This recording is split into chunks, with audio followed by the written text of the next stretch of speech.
Hello दोस्तों, नमस्कार। स्वागत है आप सभी का educational study point YouTube channel पे। तो देखिए दोस्तों, एसएससी सीपीयू एसआई एग्ज़ाम 2023 25 सितंबर ऑल शिफ्ट के पेपर के बारे में बात करेंगे। तो मैं आपको पहले ही क्लियर कर दूं, आपके पेपर 3 से 6 अक्टूबर के मध्य में होने वाले हैं। तो एसएससी सीपीयू एसआई एग्ज़ाम 3 से 6 अक्टूबर 2023 के लिए very most important top 25 question cover करेंगे जीके जीएस के, जहां से हर बार एग्जाम में क्वेश्चन बनते हैं। मैं आपको गारंटी के साथ कहता हूं, जिन भी दोस्तों की अक्टूबर माह में परीक्षा शुरू होने वाली है, वो सभी साथी इस वीडियो को बिना स्किप के एंड तक जरूर देखेगा। डेफिनेटली आपको इसी वीडियो से एग्जाम में क्वेश्चन देखने को मिलेंगे। तो चलिए दोस्तों, वीडियो को शुरू करते हैं। वीडियो में ध्यान से एंड तक बने रहिएगा। तो शुरू करते हैं। पहले क्वेश्चन में पूछा जा रहा है, अमीर खुसरो का वास्तविक नाम क्या था? What was the real name of Amir Khusro? तो अमीर खुसरो का वास्तविक नाम था Abul Hasan Yaminuddin Khusro. Third number option इस क्वेश्चन का बिल्कुल राइट आंसर रहेगा। अगले क्वेश्चन में पूछा जा रहा है कि निम्नलिखित में से कौन सी वस्तु जीएसटी के अंतर्गत नहीं आती? Which one of the following items are not covered under GST? तो जीएसटी के अंदर पेट्रोल और जो बिजली है वो नहीं आते हैं। राइट आंसर ऑप्शन नंबर 1 रहेगा इस क्वेश्चन का। अगले क्वेश्चन में पूछा जा रहा है, तृतीय बौद्ध परिषद का आयोजन किसके शासनकाल में हुआ था? During whose region the third Buddhist council was organize? तृतीय जो बौद्ध परिषद है, इसका आयोजन अशोक के शासनकाल के दौरान हुआ था। राइट आंसर ऑप्शन नंबर 4 रहेगा। अगले क्वेश्चन में पूछा जा रहा है, राज्य के नीति निदेशक तत्वों का विचार कहाँ से लिया गया था? The idea of directive principle of state policy was borrowed from? तो ये लिया गया है आयरलैंड से। राइट आंसर ऑप्शन नंबर 4 रहेगा इस क्वेश्चन का। बढ़ते हैं अगले क्वेश्चन की ओर।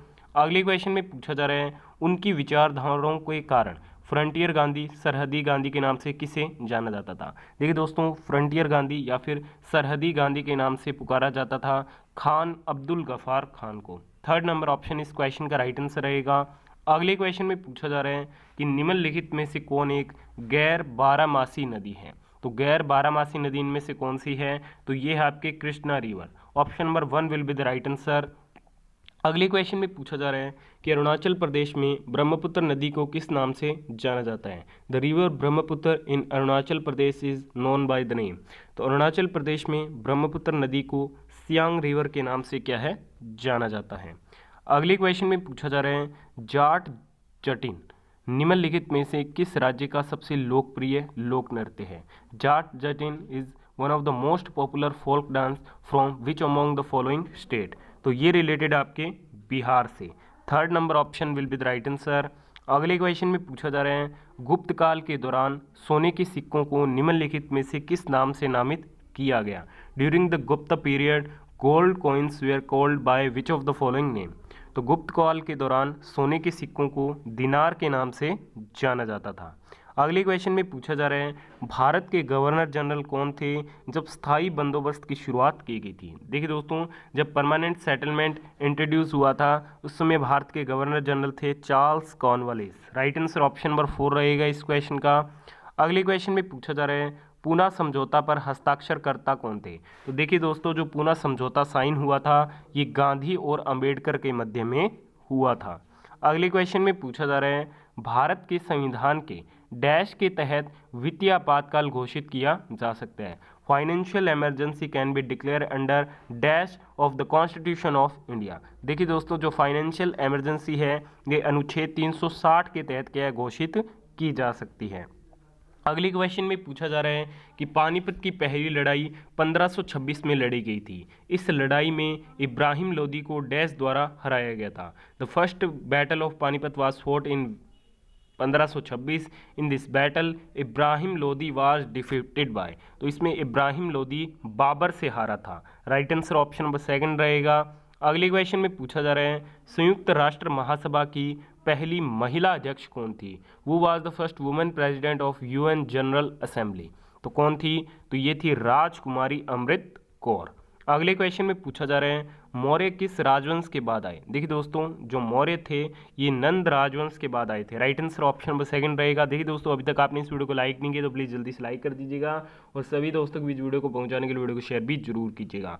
अगले क्वेश्चन में पूछा जा रहा है, डैश के नवाब की पत्नी बेगम हजरत महल ने मई 1857 में लखनऊ में विद्रोह का नेतृत्व किया? देखिए दोस्तों, अवध के नवाब की पत्नी थी बेगम हजरत महल, जिन्होंने 1857 में लखनऊ में विद्रोह का क्या है नेतृत्व किया था। अगले क्वेश्चन में पूछा जा रहा है डैश क्षेत्रफल की दृष्टि से भारत का सबसे बड़ा केंद्र शासित प्रदेश है। This is the largest union territory in India in terms of area. Terms of area के अकॉर्डिंग देखें तो जो लद्दाख है, जो यूनियन टेरिटरी है, वो सबसे क्या है, बड़ा है। अगले क्वेश्चन में पूछा जा रहा है कृष्णदेव राय डैश वंश के थे। कृष्णदेव राय बिलोंग्स टू डैश डायनेस्टी। जो कृष्णदेव राय थे ये तुलु वंश से क्या थे, संबंधित थे।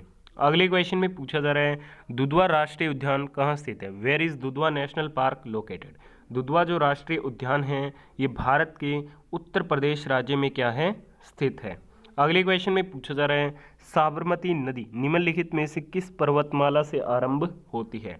From which of the following mountain range does the Sabarmati river originate. Sabarmati जो नदी है ये अरावली पर्वतमाला से क्या है, आरंभ होती है।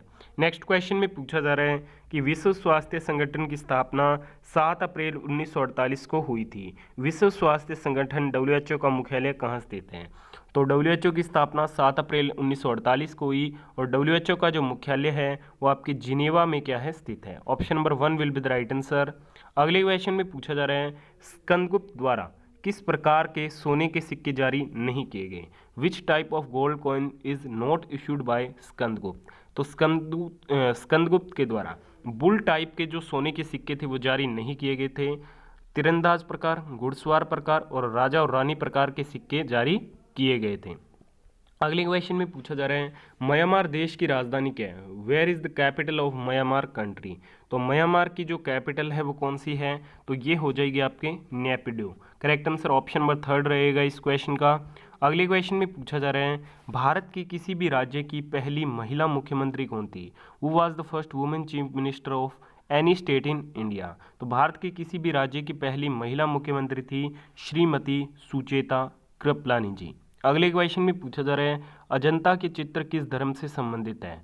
The paintings of Ajanta belongs to which religion. तो अजंता के जो चित्र हैं वो बौद्ध धर्म से क्या है, संबंधित हैं। अगले क्वेश्चन में पूछा जा रहा है कि भारत के राष्ट्रपति को कौन पदच्युत कर सकता है। Who can remove the president of India. तो प्रेसिडेंट ऑफ इंडिया को रिमूव कर सकता है संसद यानी कि पार्लियामेंट। अगले क्वेश्चन में पूछा जा रहा है किस रक्त समूह को सार्वभौमिक प्राप्तकर्ता माना जाता है। सार्वभौमिक जो प्राप्तकर्ता माना जाता है वो AB ब्लड ग्रुप को माना जाता है। अगले क्वेश्चन में पूछा जा रहा है भारत के संविधान के निम्नलिखित में से कौन सा अनुच्छेद शिक्षा के अधिकार से संबंधित है। Which of the following articles of the constitution of India is related to right to education. तो राइट टू एजुकेशन से आर्टिकल 21A क्या है, रिलेटेड है।